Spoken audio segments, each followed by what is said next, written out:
Bismillahirrahmanirrahim. Assalamualaikum warahmatullahi wabarakatuh. Innal hamdalillahi nahmaduhu wa nasta'inuhu wa nastaghfir wa natubu ilaih wa na'udzu billahi min syururi anfusina wa min sayyiati a'malina man yahdihillahu fala mudhillalah wa man yudlil fala hadiyalah. Asyhadu an la ilaha illallah wahdahu la syarikalah wa asyhadu anna Muhammadan 'abduhu wa rasuluhu la nabiyya wa la rasula ba'dah. Allahumma salli wa sallim wa barik ala nabina Muhammadin wa ala alihi wa sahabatihi wa man tabi'ahum bi ihsanin ila yaumiddin. Qad qala Allah Ta'ala fil Qur'anil Karim, ya ayyuhalladzina amanu taqullaha haqqa tuqatih wa la tamutunna illa wa antum muslimun. Fa inna asdaqal kalami kalamullah wa khairal hadi hadi Muhammadin sallallahu alaihi wasallam wa syarrul umuri muhdatsatuha fa inna kulla muhdatsatin bid'ah wa kulla bid'atin dhalalah. Amma ba'd. Ma'asyiral muslimin, ikhwah wa akhwat rahimani wa rahimakumullah. Segala puji bagi Allah Subhanahu wa taala yang telah kembali mengumpulkan kita di tempat yang insyaallah mulia ini, tempat yang kita berharap pada Allah Subhanahu wa taala dijadikan sebagai majelis yang bermanfaat, majelis yang Allah berikan kepada kita juga ilmu yang bermanfaat, di mana kita rutin setiap pekan ke-1 dan ke-3 membahas tentang masalah akidah. Sebuah pembahasan yang penting bagi seorang muslim, ya, karena jujur saja masyarakat awam kita itu kurang senang dengan pembahasan akidah. Kebetulan saya di rumah ikut ya kayak grup gitu ya, grup muslim yang ada di di lingkungan lah. Ketika saya sharing masalah artikel-artikel tentang akidah, minatnya agak kurang. Minatnya emang agak kurang. Itulah mengapa di masyarakat kita sering terjadi ya kekeliruan dalam masalah akidah. Khususnya ya sebagai contoh nih misalnya dalam memahami bulan Muharram. Kalau orang Jawa bilangnya apa? Suro. Persepsi yang ada di masyarakat kita itu kan Muharram itu bulan yang sakral, penuh dengan mitos, sehingga sebagian orang tidak mau menikahkan anaknya di bulan Muharram. Makanya kalau bulan Dzulhijjah itu banyak orang nikah. Alasannya kenapa? Ya karena setelah Dzulhijjah Muharram. Karena kalau Muharram jarang kita lihat ada orang hajatan. Secara tidak langsung mereka mengakui atau mereka beranggapan bulan Muharram ini adalah bulan yang kurang baik. Padahal justru sebaliknya. Karena bulan Muharram ini adalah termasuk dari 4 bulan haram. Ya betul tidak? Bulan yang mulia. Saya juga tidak tahu ini keyakinan dari mana. Tapi saya yakin ini keyakinan dari nenek moyang kita. Coba jenengan kalau tidak percaya nanti di rumah, buka websitenya Muhammadiyah, buka websitenya Nahdlatul Ulama. Saya sudah cari. Di 2 website ormas terbesar ini, mereka mengakui bahwasannya mitos Muharram itu tidak benar. Ini kan berarti akar permasalahannya bukan di keyakinan agama yang mayoritas diyakini oleh masyarakat kita. Tapi memang berasal dari turun-menurun, adat istiadat. Ya adat istiadat itu bagus ya. Cuma kalau adat istiadat itu bertentangan dengan akidah, maka yang harus kita korbankan apa? Adat istiadatnya. Oleh maka itu penting kita belajar akidah. Betapa banyak orang yang kalau sakit pergi ke wong pinter. Sehingga sampai di wong pinter dicoba japu, kemudian kepalanya di cuh. Sehingga nggak sembuh, malah kepalanya bau abab gitu ya. Coba kalau tahu ilmunya, cukup dia apa? Ruqyah saja, dibacakan Al-Fatihah sambil berobat medis. Tapi karena pemahaman masyarakat kita yang masalah akidah ini jauh, maka PR kita masih besar. Ya, PR kita masih besar. Baik, kita lanjutkan pembahasan kita dari Syarhu I'tiqadi Ahli Sunnah, ya, penjelasan tentang i'tiqad ahli sunnah, akidahnya ahli sunnah wal jamaah, ya, Ismaili, yang ditulis oleh Syekh Al-Ismaili rahimahullahu taala, salah seorang ulama senior dalam madhab Syafi'i. Beliau mengatakan, qala al-muallif rahimahullahu taala, berkata muallif, semoga Allah merahmatinya, wa yaquluna inna ahadan min ahli tauhid. Ahlu sunnah menetapkan atau mengatakan bahwasannya seseorang dari ahli tauhid, waman yusolli ila kiblatil muslimin, selama dia masih sholat, mukmin, masih sholat, ya, lau irtakaba danban au dunuban katsiratan, kalau dia terjatuh ke dalam perbuatan dosa, bahkan sering melakukan perbuatan dosa, dosanya enggak tanggung-tanggung, dosa besar. Ada enggak orang yang mukmin, ada orang yang muslim, rajin sholat, tapi terjatuh ke dalam perbuatan dosa besar? Kira-kira ada enggak? Banyak. Di masyarakat kita ada orang yang rajin pergi ke masjid, tapi bermuamalah riba. Bukankah riba itu dosa besar? Dan ancamannya enggak main-main. Ancamannya enggak main-main. Allah Subhanahu wa taala dan Rasulnya menantang dia perang nanti di hari kiamat. Fa'danu biharbin minallahi wa rasulih. Itu orang kalau nggak taubat dari riba, Allah Subhanahu wa taala menantangnya perang. Ini kan dosanya nggak main-main, ini dosa riba. Tapi toh nyatanya di masyarakat kita banyak orang yang rajin ke masjid tapi bermuamalah dengan muamalah riba. Berarti melakukan dosa besar. Maka Ahlussunnah menetapkan selama dia muslim dan masih mengerjakan sholat, shaghaira au kabaira, selama dia melakukan dosa besar atau kecil, ma'al iqamati ala tauhidillah, selama dia masih mentauhidkan Allah, tidak berbuat syirik, wal iqraru bima iltazamahu wa qabalahu anillah, dan selama dia menetapkan apa yang ditetapkan oleh Allah, fa innahu la yukfar bih, maka dia nggak boleh dikafirkan. Tidak boleh kita mengatakan kafir kepada orang muslim yang masih mengerjakan sholat, ya, tapi dia melakukan kemaksiatan, bahkan terus-menerus melakukan dosa besar selain dosa syirik. Ini akidah Ahlussunnah wal Jamaah. Adapun nasibnya nanti di akhirat, maka itu terserah Allah. Kalau Allah mau adab, ya Allah adab. Kalau Allah mau ampuni, Allah ampuni. Tapi kalau seseorang berbuat syirik, tidak ada ampunannya. Di neraka selama-lamanya. Allah Subhanahu wa taala berfirman dalam surat An-Nisa, wa innallaha la yaghfiru ayyushraka bihi wa yaghfiru ma duna dzalika liman yasha. Sesungguhnya Allah Subhanahu wa taala tidak mengampuni dosa syirik dan mengampuni dosa selainnya bagi yang Allah kehendaki. Ada kata-kata bagi yang Allah kehendaki. Jadi kalau orang selama masih muslim dan masih mengerjakan sholat, kemudian dia terjatuh ke dalam perbuatan dosa besar, bahkan berulang-ulang kali, tobat berbuat dosa lagi, tobat berbuat dosa lagi, tobat berbuat dosa lagi, alias tobat sambal. Maka dia mati di dalam kemaksiatan, tapi selama dia tidak mensekutukan Allah, maka ada dua kemungkinan. Ya, ada dua kemungkinan. Kemungkinan yang pertama, Allah ampuni dosanya. Karena mungkin dia memiliki nilai-nilai tauhid yang lebih. Maka Allah ampuni dan Allah masukkan ke dalam surganya. Yang kedua, kemungkinannya adalah Allah adab. Allah masukkan di dalam neraka, kemudian Allah adab. Tapi tetap endingnya keluar dari neraka. Kenapa? Karena masih muslim dan masih mengerjakan sholat. Taib jamaah rahimani wa rahimakumullah. Wa hadzal qaul raddun 'alal mu'tazilati wal khawarij. Ini enggak sependapat dengan pemahamannya orang-orang Mu'tazilah dan orang-orang Khawarij yang mereka mengatakan atau yukaffirunal muslima birtikabil kabirati atau birtikabil kabirah.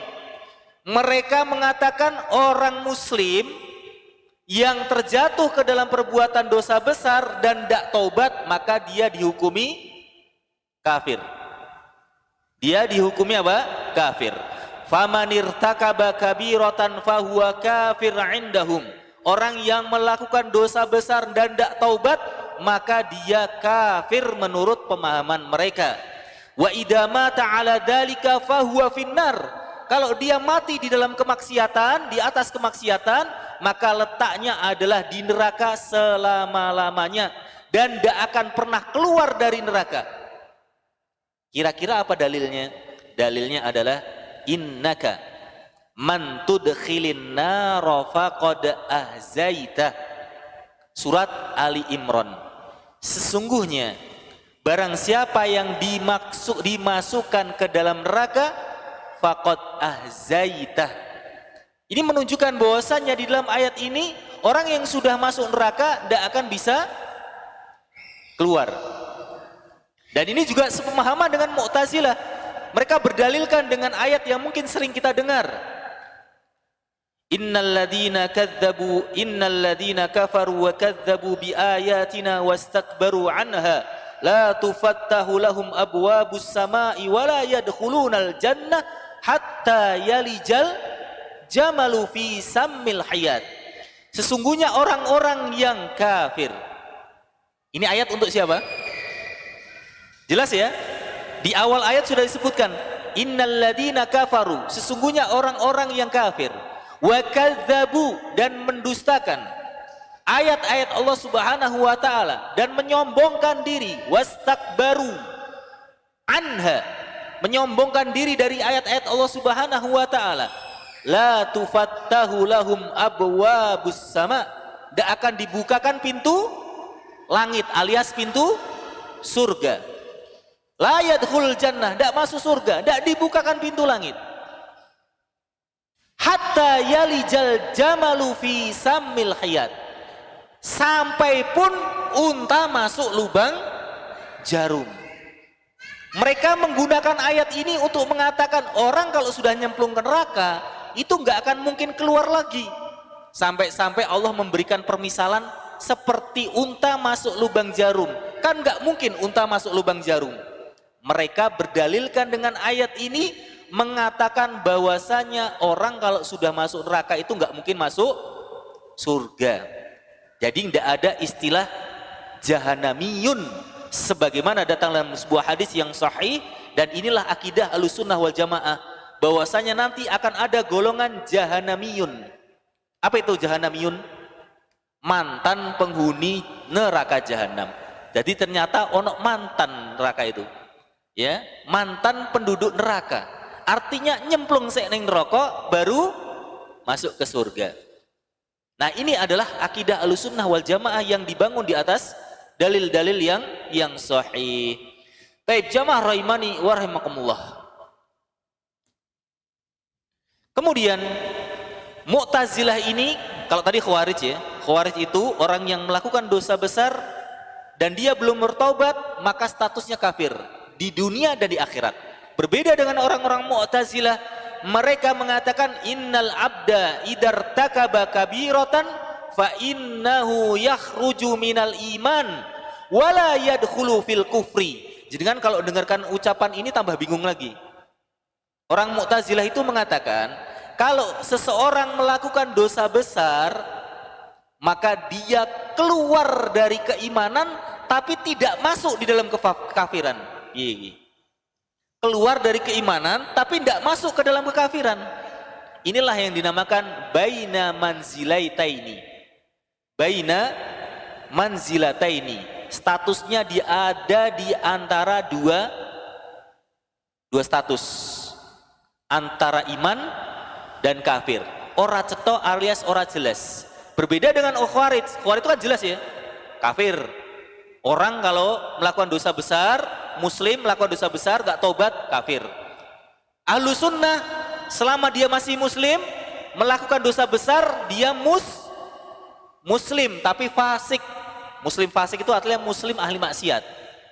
Nah, kalau Mu'tazilah ini tengah-tengah antara Khawarij dengan Ahlussunnah. Orang muslim, orang kafir. Piye iki?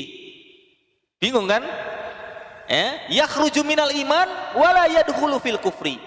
Keluar dari keimanan tapi tidak masuk ke dalam kekafiran. Fayakunul bimanzilati bainal iman wal kufur. Maka dia di antara keimanan dan kekafiran. Taib. Jamaah rahimani wa rahimakumullah, dan lebih luar biasanya lagi di antara akidahnya Mu'tazilah ini, mereka mengatakan yajibu 'alallahi an yu'aqaba al-'asi wa yathibu al-muti'. Mereka mengatakan wa yuthibu al-muti'. Mereka mengatakan wajib bagi Allah. Mereka bisa memerintahkan Allah. Jadi mereka mengatakan Allah itu wajib mengadab orang yang berbuat kemaksiatan dan wajib memberikan pahala bagi orang-orang yang melakukan ketaatan. Kalau yang paragraf kedua ini kita setuju. Karena Allah itu nggak pernah mengingkari janji.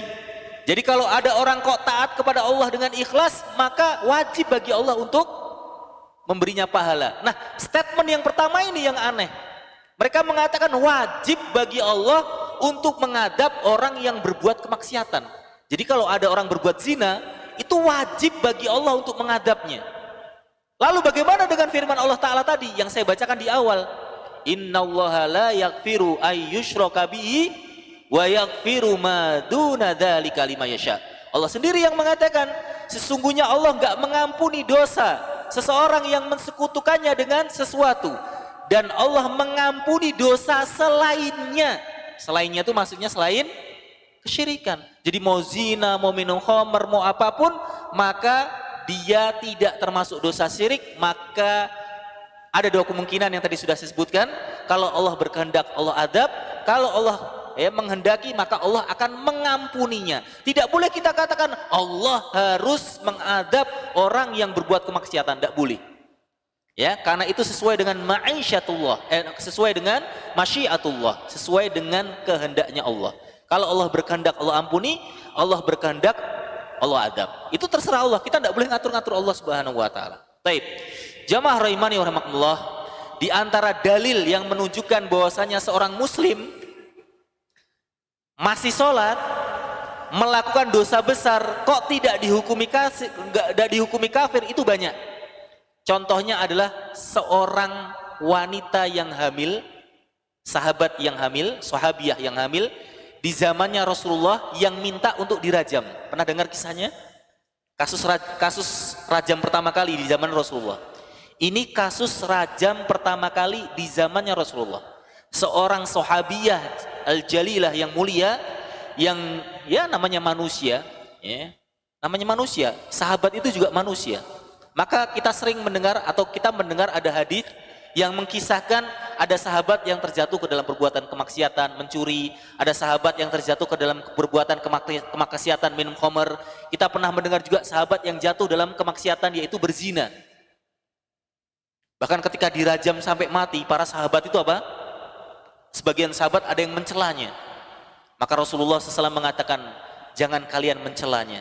Karena dia telah bertaubat, yang seandainya taubat tersebut dibagi-bagi kepada seluruh penduduk bumi, maka taubatnya dia ini cukup untuk mengampuni dosa seluruh penduduk bumi. Ini menunjukkan taubatnya luar biasa. Itu menunjukkan bahwasanya sahabat pun ada yang terjatuh ke dalam perbuatan dosa besar. Tapi jangan dijadikan dalil ya.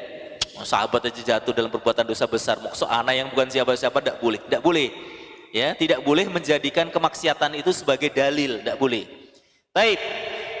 Contoh dalil bahwasanya seorang muslim yang masih sholat jatuh ke dalam perbuatan dosa, dia masih dihukumi kafir adalah wanita ini. Wanita yang hamil ini. Wanita yang hamil ini dia telah berbuat zina dan datang kepada Rasulullah SAW mengatakan, aku telah berzina, maka tegakkanlah atasku rajam. Apa kata Rasulullah? Idhabi fa'ardi'ihi hatta irji'i hatta talidi. Kamu pulang dulu, tunggu sampai bayinya lahir. Ini sebenarnya sudah kode dari Rasulullah SAW. Sebaiknya kalau permasalahan zina ini tidak diketahui oleh 4 syuhada, 4 saksi, ya, maka sebaiknya tobat sendiri saja. Tidak perlu minta rajam. Tapi kalau sudah ada yang mengadukan 4 syuhada kepada hakim, maka hakim berhak untuk menjatuhkan rajam. Tapi kalau pengakuan sendiri, sebaiknya tobat sajalah. Sebenarnya Rasulullah sudah ngasih ini, sudah ngasih apa? Isyarah. Ya, biarkan sampai lahiran dulu. Ketika sudah lahiran, datang lagi. Idhabi fa'ardi'ihi hatta taftimihi. Pulanglah engkau, susui dia sampai benar-benar dia apa sih namanya, usia sapih ya, sampai dia benar-benar tidak membutuhkan lagi ASI. Maka ketika sudah disusui mungkin 2 tahun lamanya, kembali lagi wanita tersebut, akhirnya ditegakkan kepadanya rajam sampai dengan mati. Jamaah rahimani rahimakumullah, walau kanat kafiratan ma shalla 'alaiha. Wanita ini mati kemudian disolati oleh Rasulullah. Seandainya wanita ini kafir, maka Rasulullah tidak akan menyolatkannya. Paham segi pendalilannya? Taib. Jamaah rahimani rahimakumullah. Dan masih banyak contoh-contoh dalil yang menunjukkan bahwasanya seorang muslim selama dia masih sholat terjatuh ke dalam perbuatan dosa besar, maka dia tetap dianggap sebagai seorang muslim. Kisah yang sangat masyhur tentang seorang sahabat, hadis qudsi tentang seorang sahabat yang jatuh ke dalam perbuatan kemaksiatan. Lalu orang tersebut bertaubat. Setelah bertaubat terjatuh lagi ke dalam perbuatan dosa yang sama. Lalu di dalam sholatnya, di dalam doanya dia berkata kepada Allah, ya Allah ampuni aku. Ya, sebenarnya dia malu untuk minta maaf karena dia sudah taubat. Sudah taubat kok jatuh lagi dalam perbuatan salah. Ya, kemudian dia bertobat, kemudian Allah ampuni. Jatuh lagi dalam perbuatan salah lagi. Kemudian bertobat, Allah ampuni lagi. Begitu seterusnya. Maka selama seseorang itu melakukan dosa besar dan bertobat, sampai kapanpun Allah akan ampuni selama tidak mati dalam keadaan berbuat kemaksiatan. Bisa dipahami? Taib. Ini adalah dalil-dalil yang banyak yang menunjukkan bahwasannya orang yang selama dia mentauhidkan Allah, tidak berbuat kesyirikan, maka Allah Subhanahu wa taala tidak akan mengekalkannya di dalam neraka dan statusnya di dunia bukanlah seorang kafir. Ini akidah Ahlus Sunnah yang harus kita pahami bersama dan itu penting. Baik, jamaah rahimakumullah, akidah Ahlus Sunnah yang berikutnya, berkata muallif rahimahullah taala, waqtalafu fi muta'ammidi tarkis salati al-mafrudati hatta yadhhaba waqtaha min ghairi uzrin. Nah, ini ada perinciannya sekarang. Tadi kan di awal tadi, barang siapa yang muslim masih mengerjakan sholat. Gimana kalau misalnya muslim neng ratau sholat? Kata nama tadi. Ya, mungkin di sekitar panjenengan ada ya. KTP-nya nggih muslim. Neng ya ora tau tidak masjid, neng omah ya ora tau salat. Ya kan bisa ya, kita itu kan melihat seseorang salat apa enggak ya. Contoh misalnya ada kerja bakti lah misalnya. Sudah masuk waktu salat, sampai waktu salat berikutnya orang ini tidak salat. Nah, ini kan berarti kan jelas sekali orang ini tidak salat. Kalau tadi muslim sholat jatuh ke dalam perbuatan dosa besar. Nah sekarang yang kedua, bagaimana kalau ada orang muslim dia meninggalkan sholat? Maka ulama berbeda pendapat bila seseorang itu sengaja meninggalkan sholat wajib sampai waktunya itu habis tanpa ada udur. Kinten-kinten udur apa yang memperbolehkan seseorang itu ya lewat waktu sholat tapi belum sholat? Apa saja? Yang satu, lupa. Yang kedua, ketiduran. Ya. Ketiga, pingsan. Ya, sakit atau pingsan dan semacamnya. Makanya ada hadis yang mengatakan man nama au nasiya anis sholat, barang siapa yang tertidur atau lupa mengerjakan sholat, maka fal yaqdiha, maka hendaknya dia mengkodoknya ya, ketika dia sudah ingat dan ketika dia sudah bangun. Ini menunjukkan lupa dan ketiduran itu termasuk udur yang memperbolehkan seseorang itu menunda sholatnya sampai berakhir waktunya. Ini menunjukkan orang yang menunda sholatnya sampai dengan berakhir waktunya, maka tidak ada qadha baginya. Ini pendapatnya Syekh Muhammad bin Shalih Al-Utsaimin. Beliau mengatakan, inna sholata kanat alal mu'minina kitaban mauqutan. Berdalilkan dengan ayat, sesungguhnya sholat itu ditetapkan bagi orang-orang yang beriman waktunya. Waktunya sholat duhur itu kapan? Zawalul syam sampai waktu asar, kan begitu ya? Kira-kira jam sekarang jam berapa? 11.40 atau 36 gitu ya, sampai dengan 15 berapa gitu ya. Itu waktu sholat duhur. Berarti kalau ada orang sengaja, ngosek ya ini, tiba-tiba terdengar adzan sholat asar, maka berkata para ulama, di antaranya Syekh Muhammad bin Shalih Al-Utsaimin, orang ini tidak boleh mengqadha. Lah kalau nggak boleh mengqadha gimana? Taubatan nasuha. Dia taubat nasuha dan memperbanyak sholat-sholat sunnah untuk menutup sholat yang tadi dia tinggalkan. Kenapa? Karena sholatnya sudah lewat. Ngapain diqadha? Sholatnya udah lewat. Yang boleh mengqadha itu cuma orang tertidur, orang lupa, dan orang yang pingsan atau yang semisalnya. Misalnya orang gila mendadak kemudian langsung sembuh, ya. Waktu sholat berikutnya sembuh misalnya, kumat gitu ya. Nah ini maka tetap dia mengqadha sholatnya. Adapun selain itu tidak boleh mengqadha sholatnya.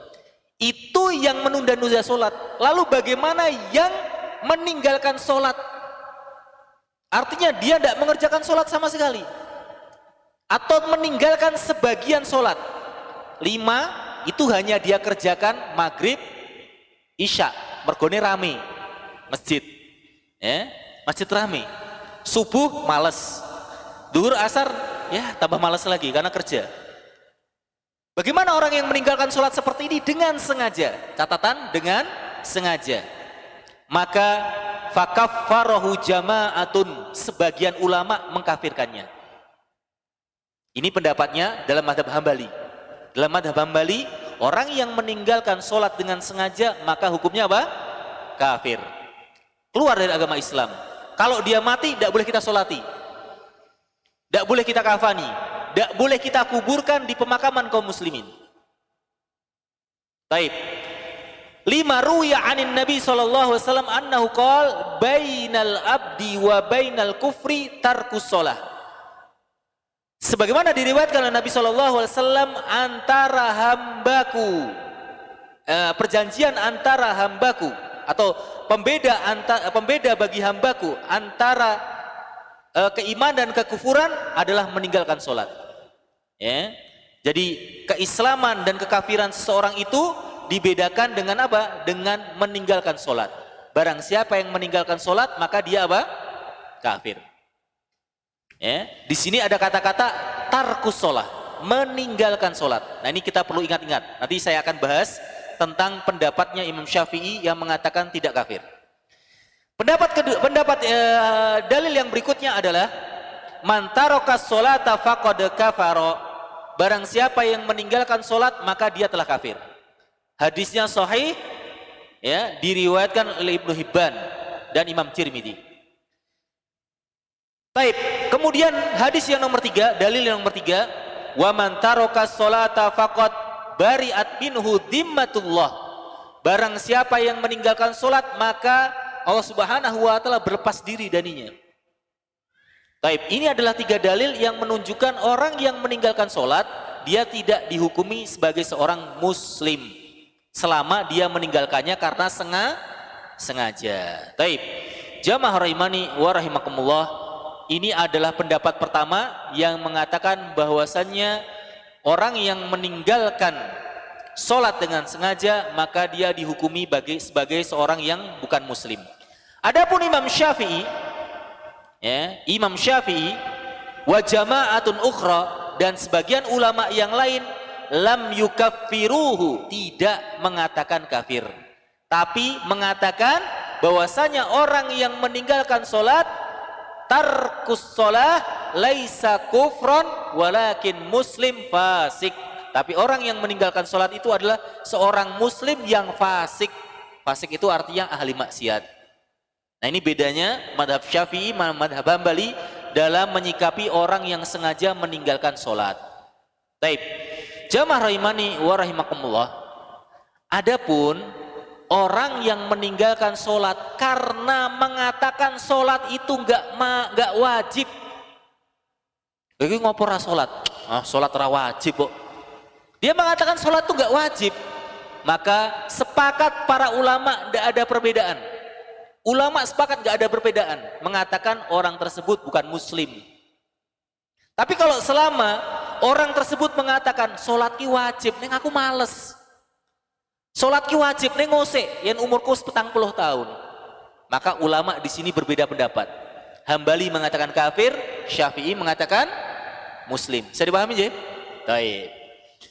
Jamaah rahimani wa rahimakumullah. Ini juga menunjukkan dalam perkara akidah itu juga ada perbedaan. Tapi perbedaannya dalam masalah furu', dalam masalah cabang, bukan dalam masalah pondasinya, bukan dalam masalah usul. Karena sebagian orang mengatakan akidah kira untuk beda. Akidah ki sama semua, sepakat, ijma semua, nggak boleh ada berbeda sedikit pun. Ini pendapat yang nggak benar. Ya. Kalau dalam perkara usul memang akidah itu harus sama semua.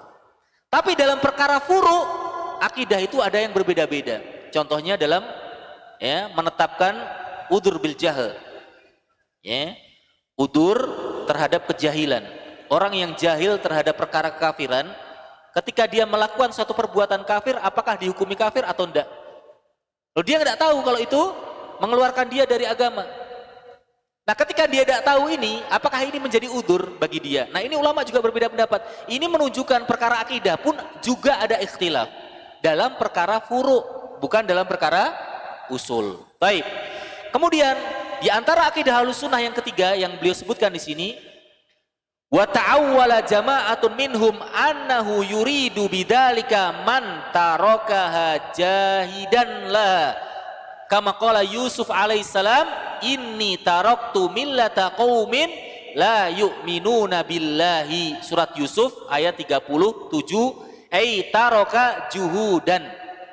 Sebagian ulama, tadi sudah saya sebutkan, Syafi'iyah, mereka mengatakan yang dimaksud di dalam hadis bainal abd wa baina al kufr tarkus sholah.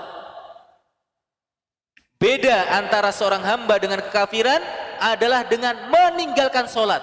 Yang dimaksud meninggalkan sholat, yang dimaksud dengan taroka meninggalkan sholat, maka sebagian ulama mentakwilnya, menafsirkannya dengan mengatakan yaitu meninggalkannya karena mengingkari kewajibannya.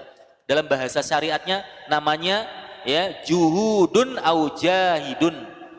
Juhudun atau jahidun itu artinya orang yang mengingkari syariat.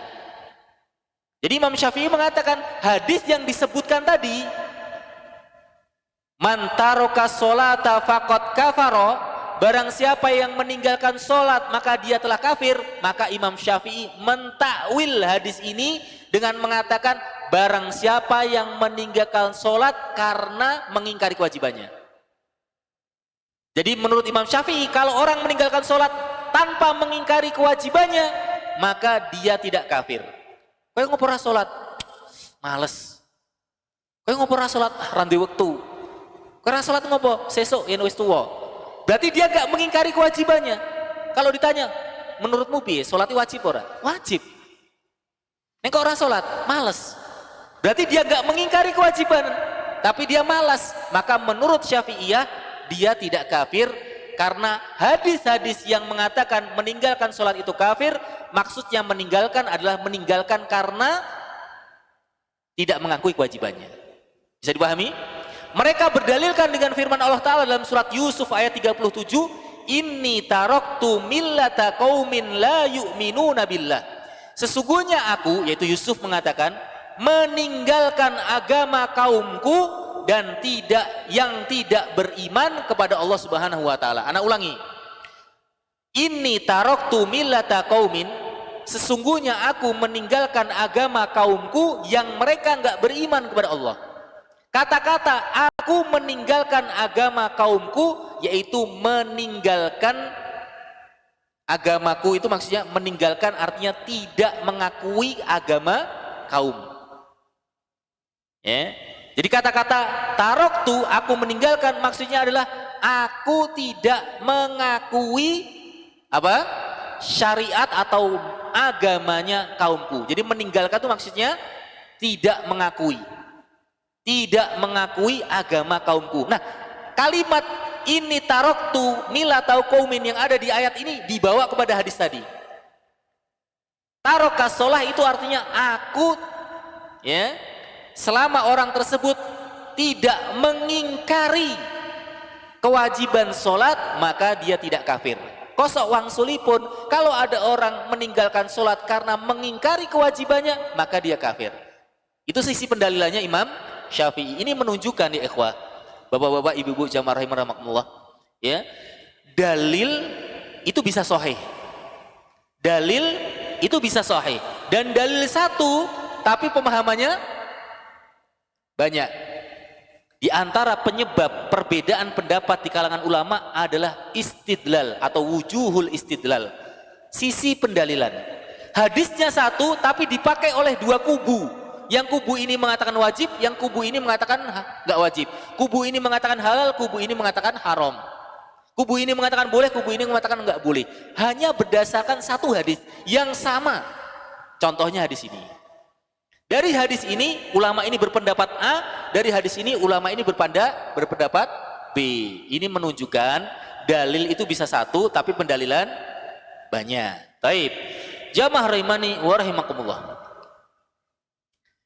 Kemudian di antara akidah Ahlussunnah wal Jamaah, beliau mengatakan wa qala katsirun minhum, berkata mayoritas di antara mereka, innal imana qaulun wa amalun. Sesungguhnya keimanan itu ucapan dan perbuatan. Sebelum ana lanjutkan, kira-kira yang rajih yang mana tadi? Meninggalkan sholat tadi. Allah alam, selama dia tidak mengingkari kewajibannya, maka menurut mayoritas ulama dia tidak kafir. Walaupun lebih hati-hatinya, ya, lebih hati-hatinya ketika tetangga kita memang ada yang nyata-nyata dia tidak sholat, ya, sebaiknya jangan disolatkan. Walaupun kita hadir di, kita takziah lah, kita takziah, kita hadir di pemakamannya, tapi jangan sholatkan. Tidak menyolatkannya itu belum tentu karena kita menganggap dia kafir, belum tentu. Bisa jadi kita tidak menyolatkan dia karena apa? Untuk memberikan pelajaran kepada yang lainnya. Iya nek wong ora tau sholat sak kampung ora nyolati, kan liyane yo mikir-mikir, iki opo do ora nyolati? Lah ora tahu sholat, maka yang lain akan berpikir, oh kalau kita nanti kalau mati biar disolatkan itu ya kita sholat, kan begitu. Artinya ketika kita nggak menyolati seseorang muslim yang meninggal dalam keadaan tidak pernah sholat, itu bukan berarti kita menganggap orang tersebut kafir, walaupun kita boleh. Kalau kita ambil pendapatnya siapa? Hanabilah tadi. Tapi kalau seandainya kita ambil pendapatnya Syafi'iyah pun kita boleh nggak menyolatkannya, walaupun kita hadir di pemakamannya, sebagai pelajaran buat yang lainnya. Apalagi kalau yang nggak menyolatkannya tokoh masyarakat, tokoh agama. Contoh imam rawatib di masjid, ya, hadir di pemakaman fulan muslim atau sholat. Kemudian imam masjid ini ditunjuk, monggo Pak jenengan dados imam sholat jenazah. Ngapunten kula mboten nyolati. Kira-kira bagaimana perasaan yang lainnya? Ora gelem nyolati yo. Ki mergo apa? Ya mergo ora tau sholat. Maka yang lainnya pun akan mikir-mikir untuk meninggalkan sholat. Opo neh ra gelem dong ngeterke ning sarean. Ini malah saya repot neh. Ya, tapi tetap harus dikuburkan. Karena mudaratnya besar kalau tidak ada yang mau menguburkan. Siapa lagi yang mau menguburkan? Kalau tidak kita. Wallahu alam, ini perbedaan di kalangan ulama, kita harus berlapang dada. Intinya ulama berbeda pendapat antara yang mengatakan kafir atau tidak kafir bagi orang yang bermalas-malasan atau sengaja meninggalkan sholat selama dia tidak mengingkari kewajibannya. Tapi kalau ada orang kok nulis artikel, ya kayak orang Islam, orang Islam yang orang genah itu ya, dia nulis saiki sholat wis ora wajib. Nah, dia sampai membuat statement kayak gitu, wis rasa sholati, yang perlu sak kampung rasanya lati. Ya mengatakan sholat tidak wajib. Baik, kita berpindah kepada akidah Ahlussunnah wal Jamaah yang berikutnya, bahwasanya mayoritas ulama mengatakan iman itu perkataan dan perbuatan. Jadi iman itu bukan hanya perkataan, dan iman itu bukan hanya perbuatan, tapi iman itu menggabungkan antara perkataan dan perbuatan. Itu akidah Ahlussunnah wal Jamaah yang pertama. Yang kedua, wal islamu fi'lu ma furidu 'alal insani an yaf'alahu. Dan Islam itu artinya kita mengerjakan apa yang diwajibkan kepada manusia untuk dikerjakan. Idza dzukira kullu ismin ala hiddatihi madmuman ilal akhar. Islam kalau disebutkan sendiri tanpa digandengkan dengan iman, atau sebaliknya iman disebutkan sendiri tanpa disandingkan dengan kata Islam, maka maknanya mencakup satu dengan yang lainnya. Jadi kalau ana mengatakan ana ini muslim, itu secara nggak langsung ana mengatakan ana mukmin. Kosok wangsulipun kalau saya mengatakan aku ki mukmin, berarti secara nggak langsung ana mengatakan saya itu muslim. Kenapa? Karena disebutkan dengan sendiri, tidak digabungkan. Berbeda kalau saya katakan aku ki muslim yo mukmin, itu beda. Ya, nanti artinya beda. Tapi kalau disebutkan sendiri-sendiri, muslim itu ya mukmin, mukmin itu ya muslim, iman itu Islam, Islam itu iman. Tapi kalau digabungkan maka memiliki makna yang berbeda. Nanti kita jelaskan. Faqilal mu'minuna wal muslimuna jami'an au mufradaini uridu bi ahadihima ma'nan lam yurad bil akhar. Tapi kalau disebutkan sendirian, mukmin disebutkan sendirian, muslim disebutkan sendirian, maka maknanya antara satu dengan yang lainnya berbeda. Wa in dzukira ahadul ismaini syamalal kul ammahum. Tapi kalau disebutkan salah satu saja, maka maknanya umum. Islam bermakna iman, iman bermakna Islam. Taib. Jamaah rahimani wa rahimakumullah. Taib, inilah yang dikenal dengan kaidah idza ijtama'a iftaraqa wa idza iftaraqa ijtama'a. Kalau disebutkan terpisah maka maknanya satu, kalau disebutkan dalam satu tempat, ya, dua ini disebutkan dalam satu tempat, maka maknanya berbeda. Contohnya hadis Jibril. Hadis Jibril, hadis kedua dalam Arba'in Nawawiyah, hadis yang sangat panjang sekali. Ketika Rasulullah sedang duduk-duduk dengan para sahabat, tiba-tiba ada datang seorang yang sangat muda, bukan orang yang tua, memakai baju yang sangat putih. Rambutnya benar-benar hitam. Rambutnya benar-benar hitam itu menunjukkan kalau dia masih muda. Kemudian la yura alaihi atharus safar. Tidak tampak padanya dia itu adalah orang yang melakukan safar. Wala ya'rifuna ahadun minna. Dan tidak ada yang kenal orang tersebut. Ternyata orang tersebut adalah siapa? Malaikat Jibril yang menyamar menjadi manusia. Maka ketika malaikat Jibril yang menyamar menjadi manusia itu duduk di tengah-tengah majelis, langsung bertanya kepada Rasulullah, dan tanyanya pun tidak pakai adab. Karena para sahabat itu kalau tanya sama Rasulullah pasti pakai ya Rasulullah atau ya Nabi Allah. Gak ada yang berani Muhammad, gak ada. Yang manggil Muhammad itu ima orang kafir, ima orang Arab Badui. Karena orang Arab Badui itu adalah kalau di sini ya koyo wong gunung atau pesisir yang mereka jauh dari peradaban, artinya tidak kenal sopan santun. Kalau di sini orang gunung malah tahu sopan santun, artinya orang yang nggak punya sopan santun. Makanya manggilnya dengan namanya. Nah orang ini atau malaikat Jibril yang menyamar menjadi manusia ini memanggil Nabi Muhammad dengan namanya. Ya Muhammad, akhbirni anil Islam. Lalu disebutkan al-Islamu antasyhada alla ilaha illallah. Disebutkan rukun Islam.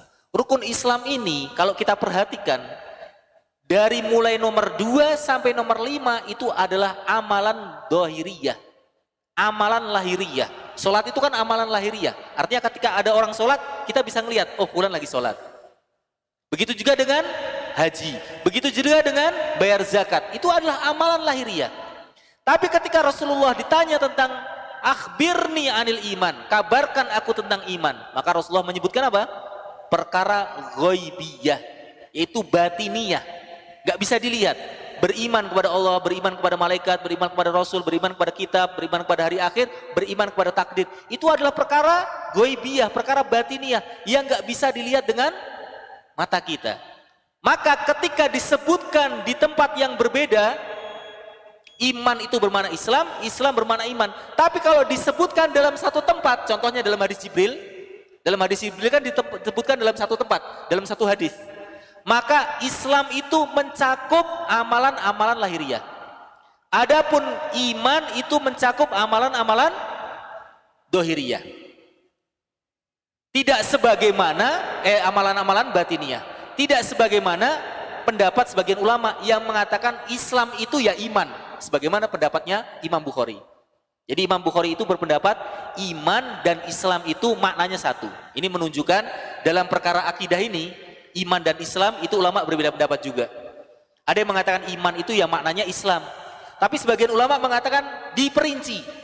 Iman bermakna Islam jika berada di tempat yang berbeda. Artinya disebutkan sendiri. Iman disebutkan sendiri, Islam disebutkan sendiri, baru iman bermakna Islam, Islam bermakna iman. Tapi kalau disebutkan dua-duanya di satu tempat, maka maknanya berbeda. Taib. Di antara dalil, nih sebagai penutup, ya, bahwasanya iman itu enggak bermakna Islam, Islam itu enggak bermakna iman, adalah perkataan orang Arab, Badui kepada Rasulullah. Qalatil a'rabu amanna. Berkata orang Arab Badui, kami beriman. Ini adalah kisah tentang beberapa utusan dari orang-orang Arab Badui yang menemui Rasulullah untuk menyatakan keislaman mereka. Orang-orang Arab Badui, mereka itu tidak tinggal bersama kaum, tidak bertinggal bersama masyarakat pada umumnya. Tidak tinggal di kota Madinah, tidak tinggal di kota Makkah. Mereka biasanya tinggal di gurun-gurun, berpindah-pindah, nomaden. Gak punya tempat tinggal tetap. Nah, ketika Islam ini sudah menyebar di Jazirah Arab, orang-orang berbondong-bondong masuk Islam atau dikenal dengan Amul Wufud. Amul Wufud itu artinya tahun-tahun di mana banyak utusan. Jadi utusan-utusan dari seluruh Jazirah Arab dan dari luar Arab datang ke Madinah menyatakan keislaman dan minta diajarkan Islam. Nah, di antara utusan tersebut ada utusan dari Arab Badui. Mereka mengatakan, kami sudah beriman wahai Rasulullah. Ini Allah abadikan dalam surat Hujurat ayat ke-14. Apa kata Allah? Qul, katakan wahai Muhammad, lam tu'minu, kalian tuh belum beriman. Walakin qulu aslamna, tapi katakanlah kami itu Muslim. Perhatikan sisi pendalilannya.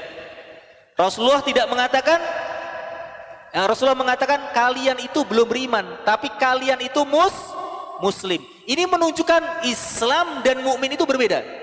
Kalau disebutkan di satu tempat, paham? Kalau disebutkan di satu tempat. Tapi kalau disebutkan di beda tempat, maka mukmin bernama Muslim, Muslim bermakna mukmin. Bisa dipahami di sini? Kenapa dikatakan kalian belum beriman tapi kalian baru Islam? Karena Islam itu ada 3 tingkatan. Tingkatan yang pertama, Islam, Muslim. Tingkatan yang kedua, mukmin. Tingkatan yang ketiga, ihsan. Sebagaimana dalam hadis Jibril. Berarti, ya, tingkatannya seperti ini. Berarti semua orang mukmin itu pasti Muslim. Tapi tidak semua orang Muslim adalah seorang mukmin. Makanya Allah Subhanahu wa taala mengatakan walamma yadkhulul imanu fi qulubikum. Ya karena iman itu belum masuk ke dalam diri kalian. Kalian itu baru bersyahadat, tapi iman itu belum masuk secara total pada diri kalian. Makanya kalian itu gelarnya bukan mukmin tapi muslim. Sampai kalian beriman dengan sejati, beriman dengan utuh kepada Allah Subhanahu wa taala. Ini untuk membedakan antara lafadz Islam dan lafadz mukmin. Ini adalah akidah Ahlussunnah wal Jamaah. Wallahu a'lam bishawab. Semoga yang sedikit ini bermanfaat. Kalau ada salah katanya mohon maaf yang sebesar-besarnya. Kita akhiri subhanakallahumma bihamdika asyhadu an la ilaha illa anta astaghfiruka wa atubu ilaik. Wassallallahu ala nabiyyina Muhammadin wa ala alihi wasallam. Assalamualaikum warahmatullahi wabarakatuh.